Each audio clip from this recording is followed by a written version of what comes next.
Irmãos, inicio hoje uma série de mensagens baseada na carta às 7 igrejas da Ásia Menor.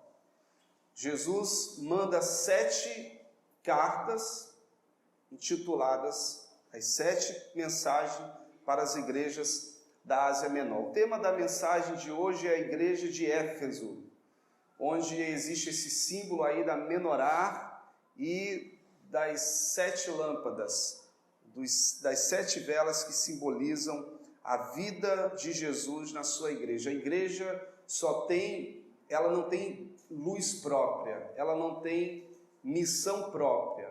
A luz dela é Jesus, a missão dela é dada para Jesus. A igreja não é uma organização de pessoas bacaninhas. A igreja, ela é o corpo de Cristo, ela é a expressão máxima daquilo que toda a humanidade deveria ser. Então a igreja ela tem a responsabilidade dada por Jesus de dar continuidade àquilo que ele um dia iniciou. Apesar da igreja ser composta por pessoas imperfeitas, falhas, a igreja de Jesus ela é perfeita porque Cristo é perfeito. Ela é a arca moderna para aqueles que reconhecem a soberania de Deus sobre as suas vidas. Vamos orar, meus irmãos, mais uma vez. Deus, nosso Pai, nós consagramos a Ti as nossas vidas, que esse momento pedimos que a Tua palavra penetre no nosso coração e no nosso entendimento, a fim de gerar transformação, que a Tua presença em nós faça a diferença e nos coloque, Senhor, no caminho da Tua vontade, para a glória do Teu nome, oramos. Amém. Ano 95, depois de Cristo, o imperador de Roma é Domiciano. Ele não tolera outro sistema de autoridade senão o dele próprio. Portanto, todos os cristãos nesse período em que essa carta é escrita, eles são torturados, eles são perseguidos e mortos. Pois Jesus vem contradizer o reino ilegítimo de César e vem estabelecer o reino de Deus, o reino de justiça e de paz entre os homens. Aliás, um reino que não mata, mas que morre em Jesus. Jesus não é um imperador com espada nas mãos, mas com uma bacia e com um lenço nas mãos. É um novo jeito de se construir relações, de administrar recursos, autoridade. Esse reino que governa não a partir da dominação, mas a partir do serviço, do Senhor que serve. E a igreja é essa comunidade onde essa nova ordem vai se tornar visível e real no mundo. Então nós vamos iniciar uma série de mensagens que estará disponível nos canais de comunicação da igreja, no Instagram, no Facebook, no YouTube, para que ao longo da semana você possa ir refletindo, para nos nossos pequenos grupos nós estarmos aprofundando um pouco qual é a nossa relação com tudo aquilo que a palavra nos ensina, com tudo aquilo que nós ouvimos. Como é que eu traduzo essa palavra na minha caminhada cristã? Imagina você hoje recebendo então um e-mail de Jesus, com elogios e com críticas. Eu fico me perguntando que elogio, se é que eu receberia algum de Jesus. E eu fico imaginando que puxão de orelha Jesus me daria. Eu queria que você imaginasse isso também. Se você recebesse um WhatsApp de Jesus, tinha 2 coisas ali, ele estava elogiando e estava criticando.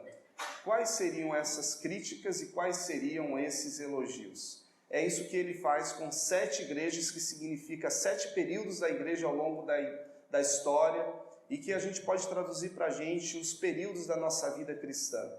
Queria passar então aqui o slide que vai ter o texto da nossa reflexão e depois um vídeo para a gente pensar um pouquinho sobre a cidade, sobre a igreja que nós estamos nos propondo a falar nessa noite. A mensagem à igreja de Éfeso, Apocalipse capítulo 2, versículos de 1 a 7. Ao anjo da igreja de Éfeso escreve o seguinte: esta é a mensagem daquele que está segurando as 7 estrelas na mão direita e que anda no meio dos 7 candelabros. Eu sei o que você tem feito. Sei que trabalharam muito e aguentaram o sofrimento com paciência. Sei que vocês não podem suportar pessoas más e sei que puseram à prova os que dizem que são apóstolos, mas não são. E assim vocês descobriram que eles são mentirosos. Vocês aguentaram a situação com paciência e sofreram por minha causa sem desanimarem. Porém, tenho uma coisa contra vocês, é que agora vocês não me amam como me amavam no princípio. Lembrem do quanto vocês caíram. Arrependam-se dos seus pecados e façam o que faziam no princípio. Se não se arrependerem, eu virei e tirarei o candelabro de vocês do seu lugar. Li aqui na versão da nova linguagem, da linguagem de hoje, agora li aqui na versão da Almeida, Revista e Atualizado, versículo 4, que está ali em vermelho. Tenho, porém, contra ti que abandonaste o teu primeiro amor. Lembra-te, pois, de onde caíste, arrepende-te e volta a praticar a prática das primeiras obras. Mas vocês têm a seu favor isso. Odeio o que os nicolaítas fazem, como eu também odeio. Portanto, se vocês têm ouvido para ouvir, então ouça o que o Espírito diz às igrejas. Ao que conseguirem a vitória, eu darei o direito de comerem da fruta da árvore da vida que cresce no jardim de Deus. A cidade de Éfeso foi fundada em 133 anos antes de Cristo. Era uma cidade com 500 mil de habitantes, do mesmo tamanho de Joinville. Era uma cidade, para aquele tempo, há 2000 anos atrás, enorme, muito grande. Ela era a capital da província romana da Ásia Menor. A cidade, ela tinha 2 monumentos muito importantes no mundo antigo. Uma das 7 maravilhas do mundo antigo era o templo da grande deusa dos Efésios, a Diana dos Efésios, que foi relatado ali.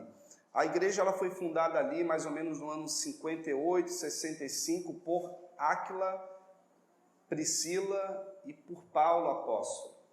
Paulo pregou ali naquele grande teatro romano que cabia mais ou menos, como falou ali, 30 mil pessoas, uma obra fenomenal, e ele se sentiu frustrado. Caramba, não consegui alcançar aquilo que eu gostaria de alcançar. Mas Paulo, o fato é que ele fundou aquela igreja, e aquela igreja foi uma igreja missionária.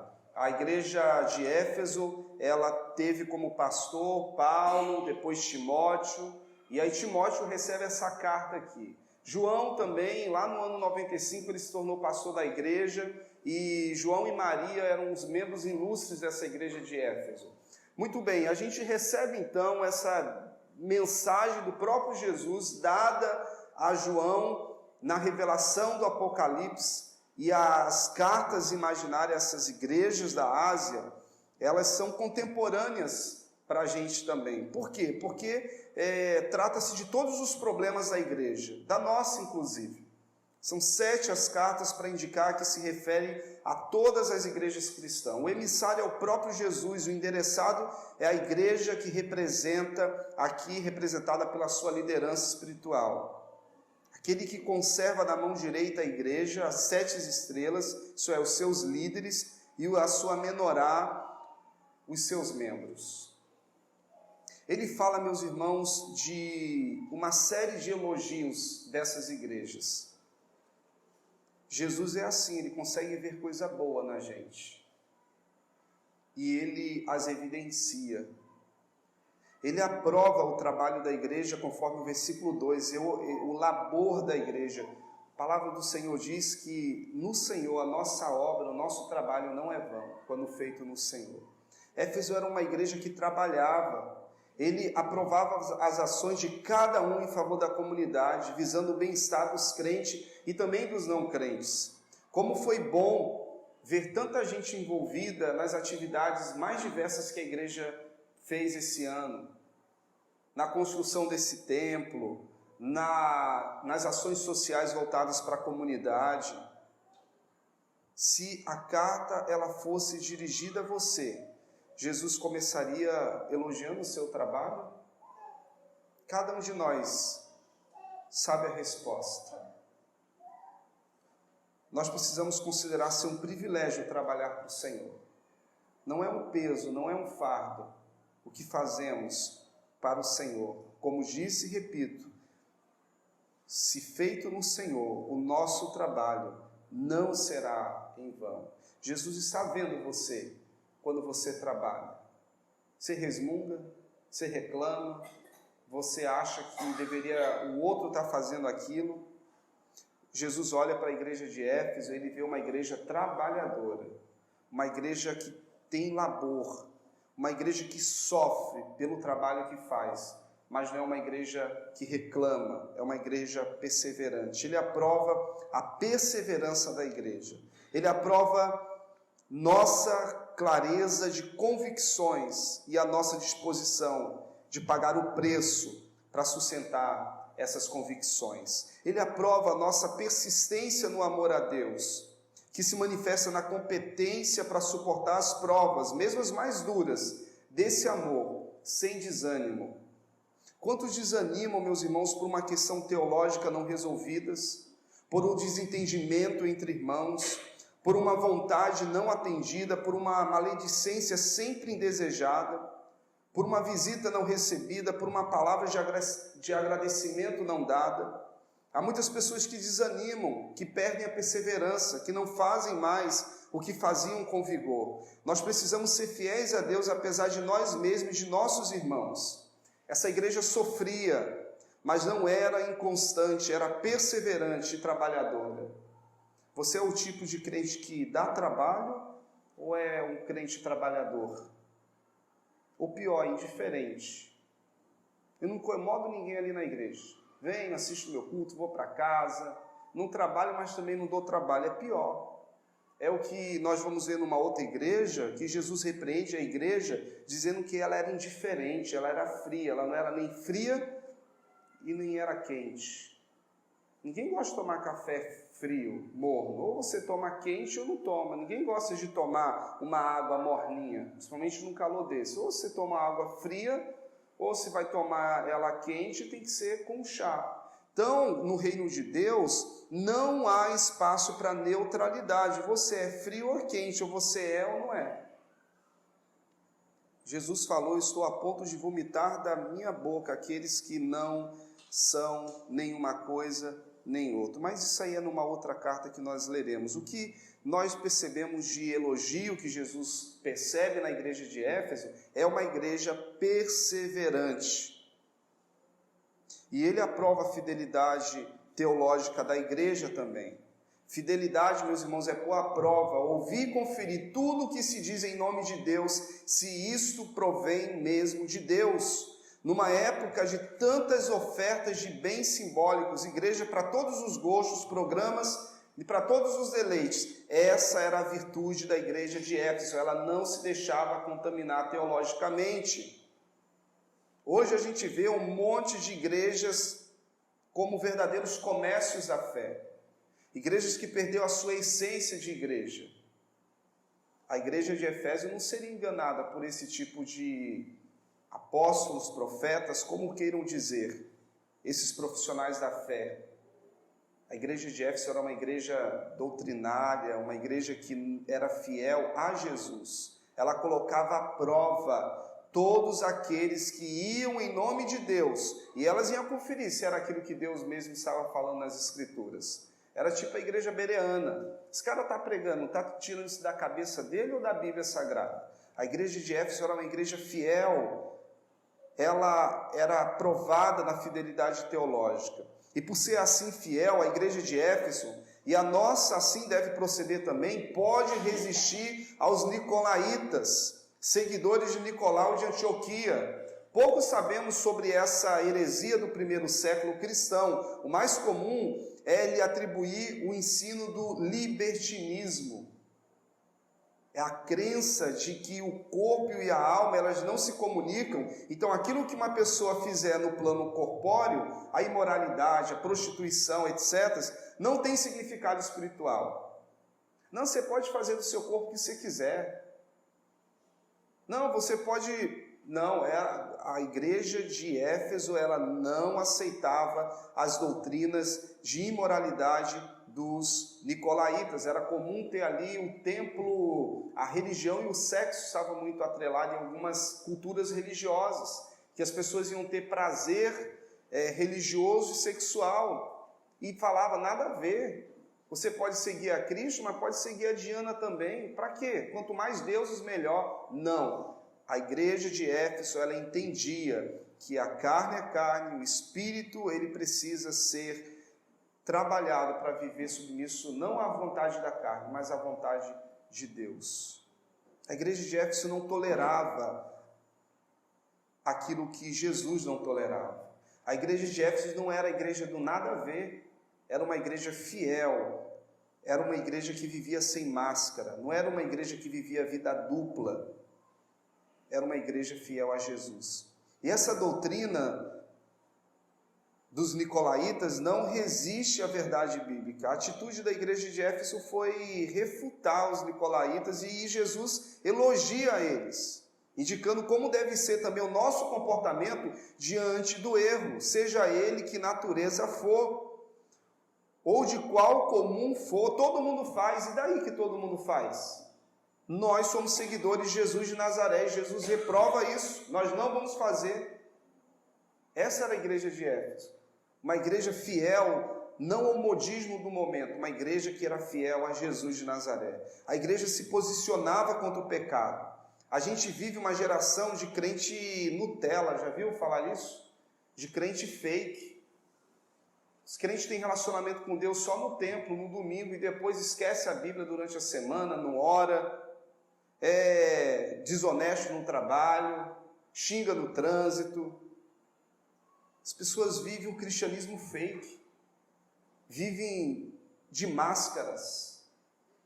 E nós precisamos pensar se essa crítica que Jesus faz à igreja de Éfeso, que eu vou começar a dizer o ponto negativo agora, é também um ponto negativo que ele faria para mim quanto à minha relação com Deus. Apesar, meus irmãos, de tanta qualidade, da perseverança, do trabalho, da firmeza doutrinária, o Senhor agora vai falar do ponto negativo dessa igreja.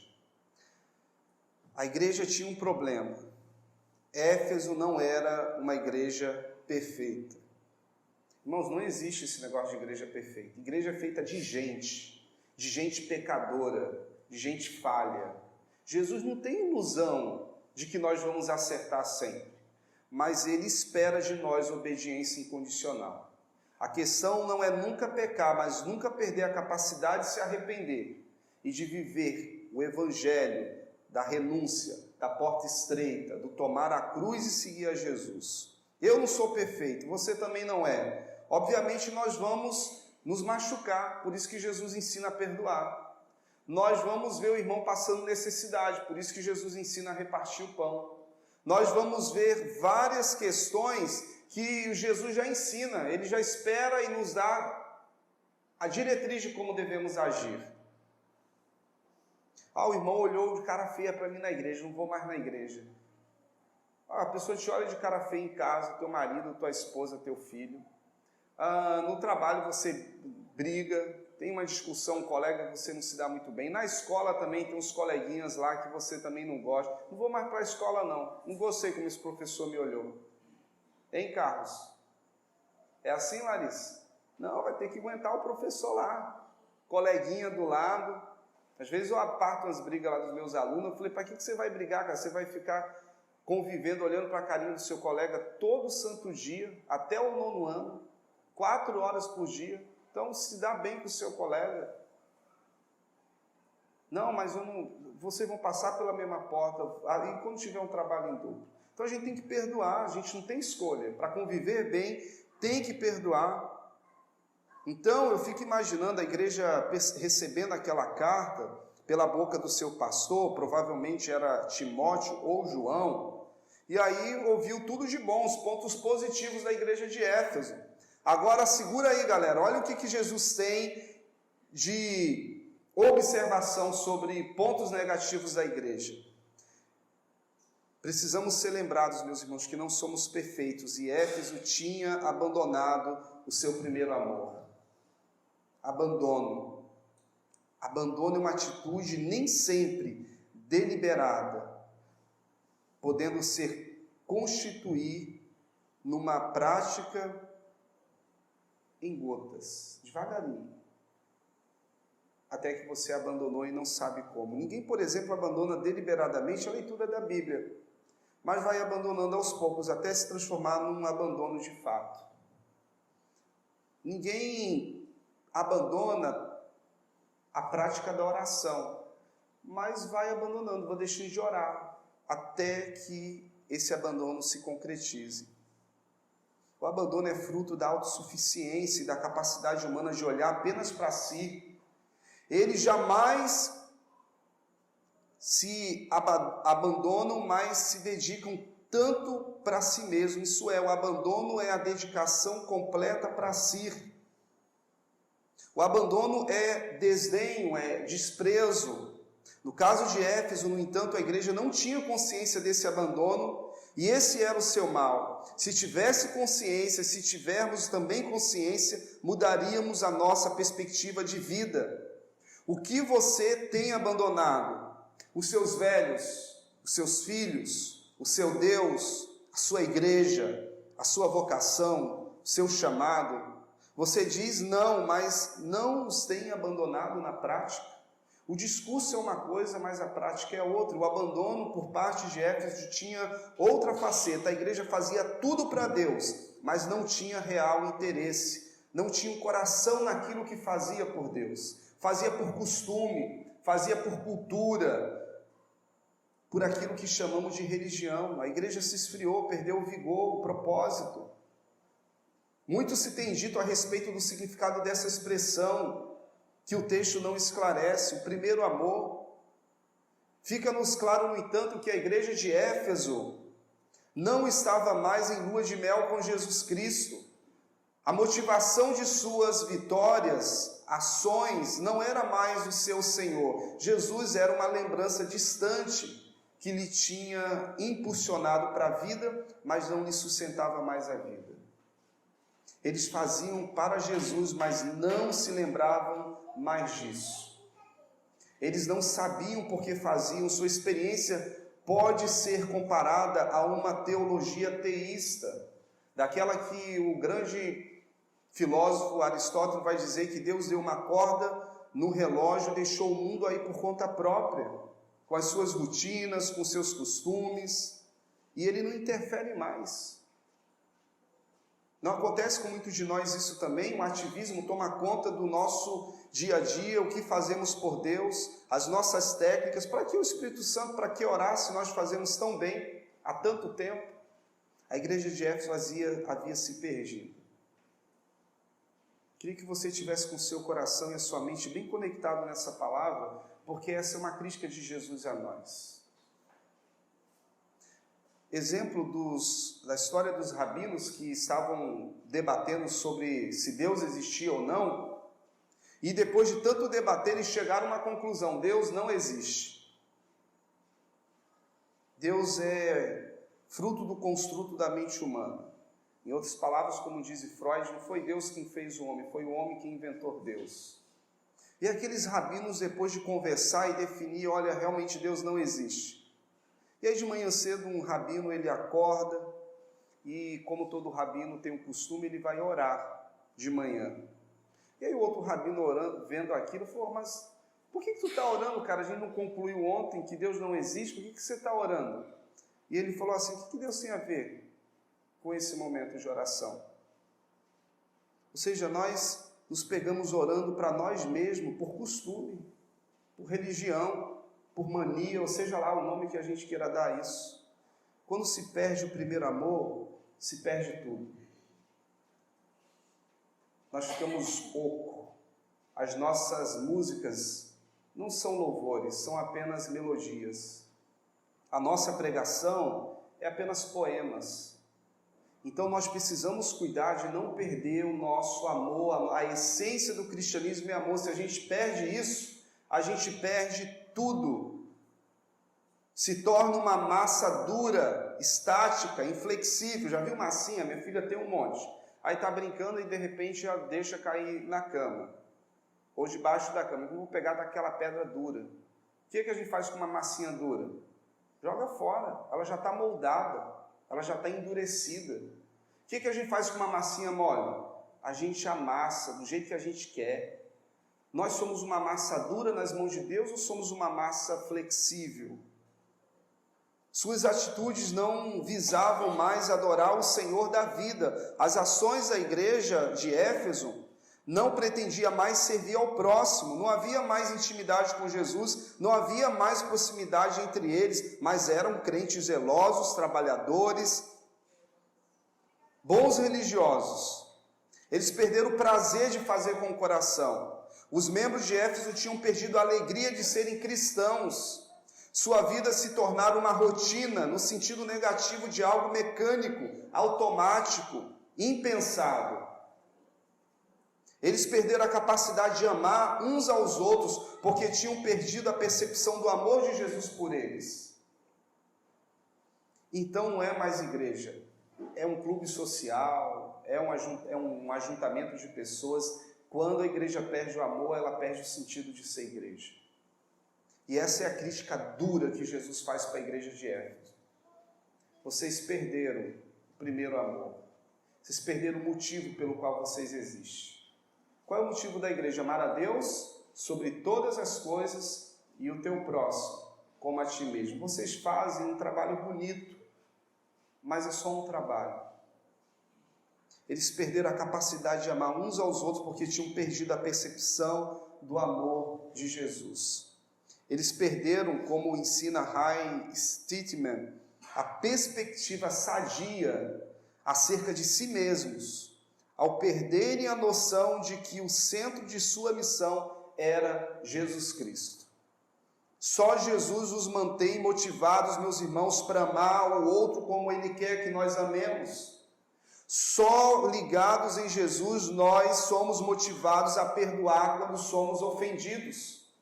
Só quando nós amamos a Jesus, nós temos a capacidade de perdoar quem assassinou a pessoa que mais amamos. Só quando nós amamos a Jesus, nós temos a capacidade e a motivação para evangelizar, para entregar aquilo que é do Senhor. E quando se perde o amor, se perde tudo. Em resumo, sua vida não tinha vida, não tinha vitalidade, não tinha paixão. Isso pode também nos alcançar. Aqui alguns assim, com as suas vidas sem direção, porque desplugadas de Jesus, sem paixão por Ele, a igreja ela perde a sua razão e a sua essência. Há um convite de Jesus à igreja de Éfeso. E a todos quanto ouvem o convite ao arrependimento. Se a igreja não se arrependesse, não poderia mais irradiar a luz de Cristo. Há igrejas, meus irmãos, há vidas irradiando a sua luz própria, que não iluminam ninguém a não ser a si mesmos. Há igreja que não depende mais do Espírito Santo, porque ela tem dinheiro, tem tecnologia, tem marketing. Há igrejas que se perderam, porque se perderam do primeiro amor. Essa é a crítica de Jesus à igreja de Éfeso. Vocês são trabalhadores, são perseverantes, mas eu tenho contra vocês, que vocês perderam o primeiro amor. E os meus seguidores serão conhecidos por aqueles que amam a Deus e aqueles que amam ao mundo. Meus irmãos, o arrependimento acontece quando há consciência da necessidade de mudar. Esse é o convite de Jesus para a igreja de Éfeso. Eu tenho para ti, arrepende-te da onde caíste. Isso demanda autoconhecimento. Aonde eu errei? Aonde eu preciso admitir a minha culpa, a minha miséria, o meu abandono? O arrependimento se realiza quando a pessoa se deixa convencer por Deus da necessidade de mudança. Se você acha que não tem nada na sua vida para mudar, então não é para você essa mensagem. Nós precisamos admitir, Senhor, sou eu, essa pessoa que precisa de arrependimento constante.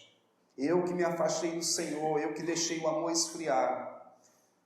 Conheço pessoas, meus irmãos, que sabem que têm consciência de que precisam mudar, racionalmente sabem, mas não se deixam convencer pelo Espírito Santo. jamais vão mudar, porque isso é uma obra que Deus faz em nós, quando nós permitimos a ação dele em nós. Sabem que precisam perdoar o seu cônjuge, mas não perdoam. Sabem que precisa perdoar o seu filho, mas jamais vão perdoar, porque o orgulho não deixa. Vão deixar o ódio pairando sobre a sua sepultura, porque não se arrependem. E aqui arrependimento é a palavrinha grega metalus, mudança de comportamento, mudança de atitude. Elas não querem mudar suas atitudes, elas não querem mudar os seus pensamentos. Isso vai resultar em morte, e em morte eterna. Mas há uma chance. Arrepende-te e volta a praticar as primeiras obras. Você é um melhor cristão hoje do que era quando conheceu a Jesus? Também quando o cidadão casa, é aquele negócio, né? Aquele amor, beijinho para lá, dá flor, né? Leva café na cama. E aí depois, quando já está no 3º ano de casado, aí liga a luz, 5 horas da manhã, não quer saber se o cônjuge vai acordar ou não vai, faz barulho, né? Solta os gases poluentes, não está nem aí, perdeu totalmente a sensibilidade de amor e de respeito. Vai ter que me aguentar assim mesmo. O amor dura só 1 ano, só um instante. Nós precisamos lembrar do que aconteceu para a gente perder esse encantamento, essa paixão do primeiro amor. Existem casamentos que vivem de fachada, mas Jesus não admite que o relacionamento com ele seja de fachada. Ele fala para a igreja, olha, lembra de onde você caiu, de onde foi o teu tombo, de onde você ficou travado na tua caminhada. E te arrepende, porque senão eu vou tirar aquilo que eu dei para você. Lembrar-se é lembrar de quando você se tornou o que você é hoje. Onde você mudou, o que fez você perder aquilo que não deveria ter perdido? Quando foi que você começou a se proteger das pessoas? O que aconteceu com você para agir como você está agindo? Você era uma pessoa entusiasmada, alegre, aberta, de repente seu semblante mudou, as suas relações ficaram mais superficiais. O que aconteceu? Quem te decepcionou? Qual castelo seu desmoronou? Quais frustrações você vivenciou? O que você esperava muito que não aconteceu? O que fez você parar? O que te pesou no coração, que tornou você indiferente? Lembra onde você caiu? Lembra onde o erro começou? Lembra onde você travou, onde você esfriou seu relacionamento com Deus ou com alguém? Lembra de onde caíste? E não apenas lembrar, revive esse momento e se arrepende. Senhor, eu me arrependo, foi culpa minha, porque eu não tive a capacidade de perdoar. Porque eu tive expectativas elevadas demais em relação a alguém, e isso me machucou e eu não consegui me libertar do meu passado. Pedir que Deus toque com a sua graça e transforme e renove você. E, gente, arrependimento não é remorso nem tristeza, é mudança de mente, de perspectiva. Aí, com maturidade, lucidez e sensatez, depois de lembrar, de reviver essa fase da sua vida onde você caiu, você vai perguntar para si mesmo, era razoável o que eu estava pensando? Será que eu não tenho muito ibope para essa besteira? Onde eu estava iludido ou me desiludi? Será que eu não posso recomeçar de novo? Aquela pessoa que me fez ou deixou de fazer o que eu acho que deveria, será que eu não posso destravar isso e começar de novo? Qual foi a minha parte de culpa nisso?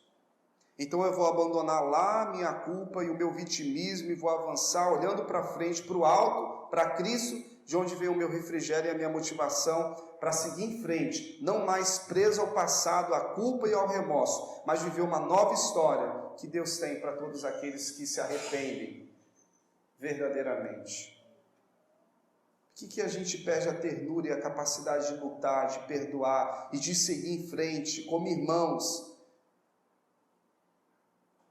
se não é a nossa falta de capacidade de viver obedientemente a Jesus? Aí a gente fica frágil, amargurado.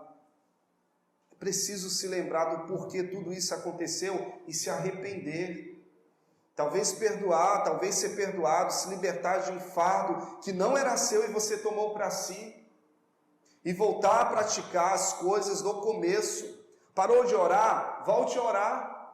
Parou de frequentar a comunidade? Volte a frequentar a sua comunidade. Parou de ser fervoroso? Volte a ser fervoroso. Volte lá com a maturidade que você tem hoje. Volte para aquela experiência para a qual você deseja ressignificar e fazer diferente, para você agir diferente e ter resultados diferentes na sua vida. A escolha é sua. Se arrepender ou continuar remoendo os mesmos erros. Mas há uma consequência. Para quem se arrepende, há uma promessa de Deus que nós vamos ler. Para quem não se arrepende, há também uma punição que o texto fala. A pergunta é, meus irmãos, onde seu relacionamento com Deus esfriou? Quando esfriou? Por que ficou sem graça? Por que perdeu o dinamismo? Por que perdeu a paixão? Porque você não tem ânimo para ler a Bíblia, para estudar a Bíblia, para orar. Você tem que fazer essas perguntas e tentar descobrir o porquê. Por que que Deus é tão sem graça para você? Por que que o Facebook, o WhatsApp se tornou mais atrativo para você do que as Escrituras Sagradas? Você tem que pensar o que que aconteceu no meio do seu caminho para você perder o encanto, a paixão pelo Evangelho. Por que que você se tornou um crente tão sem graça, tão fake, tão sem amor por Deus, pela oração e pelas pessoas que estão indo para o inferno e você não se incomoda com isso? O que aconteceu, igreja de Efésio, para vocês serem tão indiferentes em relação ao amor? É a pergunta que Jesus faz para a igreja de Éfeso e a pergunta que eu me fiz ao ler esse texto, porque eu sou a igreja de Jesus. Se você ouvisse a voz do Senhor, hoje, não endureça o seu coração. Estou caminhando para o final dessa mensagem, meus irmãos. Nós precisamos dar oportunidade para Deus ministrar no nosso coração. Precisamos vencer a indisposição e a pretensa falta de tempo, a nossa preguiça, a nossa falta de entusiasmo para ouvir e aprender a discernir a voz de nosso Senhor. Nem sempre a gente vai para o trabalho feliz, mas a gente vai. Nem sempre você, adolescente, vai para a escola feliz da vida. Somente quem acorda cedo, mas você vai. E quando a gente vai, e quantas vezes eu vou para o trabalho também, principalmente que eu sou um cidadão noturno, eu vou dormir lá para 1, 2 horas da manhã, tenho que acordar muito cedo, 6 horas. E tenho que acordar feliz, dando bom dia para os meus alunos, como é que vocês estão? Que dia lindo, eu queria estar dormindo. Mas eu vou para o trabalho. Porque nas coisas de Deus, hoje eu não estou para ir para a igreja. Hoje eu não estou para perdoar. Hoje eu estou assim, assim, assado. Será que Deus não vale o esforço? Você está cansado, você vai para o trabalho. Aí você está cansado, você não ora. Meus irmãos, Deus não vale o esforço? A quem nós estamos querendo enganar? A Deus não é. Precisamos ouvir a voz do Senhor e não endurecer o nosso coração. Deus continuar sendo Deus do jeito como Ele sempre foi, mas se nós ouvirmos, nos arrepender e praticar as primeiras obras, o Senhor virá e revigorará o amor esfriado com o tempo no nosso relacionamento com Ele. Chame a Deus para o seu dia agitado. Não pense que a sua vida haverá transformação por causa de 1h30 que você passa aqui na igreja. E você vive a semana toda longe das Escrituras Sagradas, longe da oração. É preciso se arrepender dessa ocasionalidade, dessa relação superficial com Deus e priorizar Deus de uma vez por todas. Volta a servir, volta a orar. Volta a buscar a Deus com vontade, mesmo contra a sua vontade. Até que a vontade aconteça naturalmente. É uma luta que você e eu, que todo cristão que quer viver uma vida dedicada a Deus vai ter que enfrentar. A nossa carne, ela sempre vai tender para o lado oposto daquilo que Deus quer de nós. Volta a servir a Deus. Ah, Senhor, mas eu não gosto daquele sujeito. Quem disse que você precisa gostar de alguém? Você precisa amar. Amar os seus inimigos e orar por quem vos perseguem. Você é meu seguidor, você tem que fazer não o que você acha que tem que fazer, você tem que fazer do meu jeito, aí vai dar certo. Uma coisa verdadeira, quando o nosso coração esfria aqui, nas nossas relações pessoais, esfria também com Deus. Não é possível que você seja uma pessoa fria nas suas relações pessoais e seja quente na sua relação com Deus. É mentira. A Bíblia diz que não é possível alguém que diz amar a Deus que não vê, odiando o seu irmão a quem consegue ver. Deus acontece nas nossas relações de amor, de afeição e de generosidade. E aos poucos a gente se torna pessoas maduras o suficiente para ter o coração maleável, para perdoar e para começar diferente. E não do nosso jeito, mas do jeito dele. Vai dar certo. Não viva a relação do tanto faz, da indiferença, do ódio, alimentando as mágoas. É preciso superar, é preciso dar uma chance em amor, e não do jeito do seu amor, do jeito do amor dele. Do amor que é sofredor, que é benigno, que é paciente, que é misericordioso. Tem gente que se perdeu, tanto faz se crê ou não praticar, se é só membro da igreja, se vive um freelance com Deus, tanto faz. Se eu oro, se eu não oro. Pessoas estão desorientadas em relação ao seu amor por Deus. A palavra nos convida a lembrar de onde nós nos desviamos, por que nós pensamos assim, e nos arrepender, porque se não fizer, o Senhor vai tirar o teu candelabro. Já que tanto faz, eu vou tirar de você e darei para outra pessoa. E como sua relação comigo está sem graça, sem afeto, sem ternura, sem verdade, eu vou tirar de você e darei para outro. Aí você vai dar valor quando perder. Mas Jesus não tira sem antes dar uma oportunidade para a igreja de Éfeso.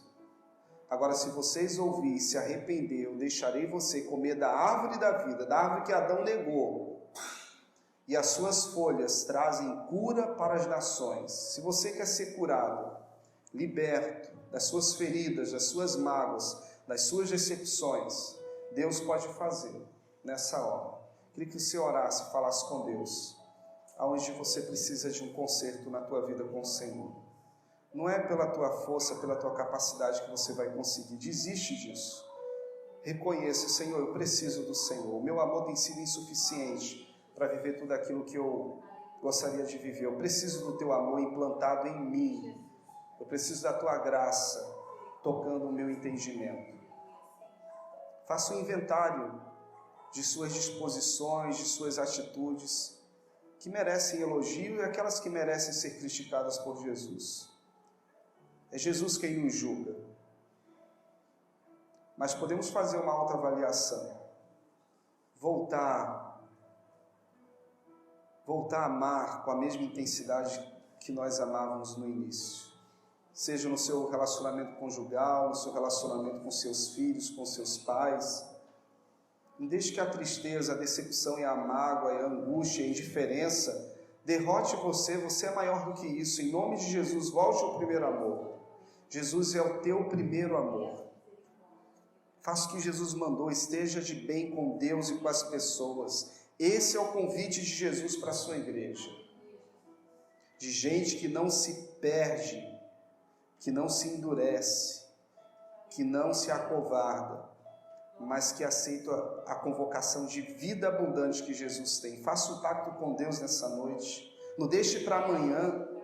Faça agora e faça, Senhor, eu quero, mas eu preciso do Senhor para me ajudar a fazer uma aliança verdadeira contigo. A não te buscar só quando me é conveniente, mas a dizer, Senhor, entra na minha vida e faça a obra que o Senhor quer. Eu quero, Senhor, sair de uma vida morna, sem afeto, sem ternura, e eu quero voltar ao primeiro amor.